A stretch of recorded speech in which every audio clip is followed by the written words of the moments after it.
मधु वनसली आला रसूली करीम अम्मा बाद। मस्जिद सामीन, ये मेरी बड़ी खुशकिस्मती है कि आप जैसे मस्जिद सामीन के सामने एक इस्लाम के एक अहम रुकन ज़कात के बारे में कुछ कहने की तरफ करने जा रही हूँ। अल्लाह ताला का इरशाद है कि उन मुशरिकों के लिए बड़ी खराबी है जो ज़कात अदा नहीं करते और वो आखिरत के मुनकर है।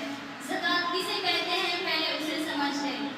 किसी मुसलमान के पास एक मुकर्रर मिक़दार में मालो दौलत और तिजारती सामान हो तो वो हर साल हिसाब लगाकर अपने उस दौलत और माल और तिजारती सामान का 40वां हिस्सा गरीब और मजदूरों को दे।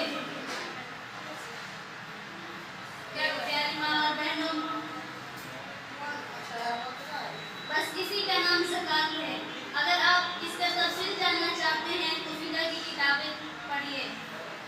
मोहतरम दोस्तों, आप शहरी हो या देहाती या कस्बाती, आप अपने गिरदो पेश पर एक दायरा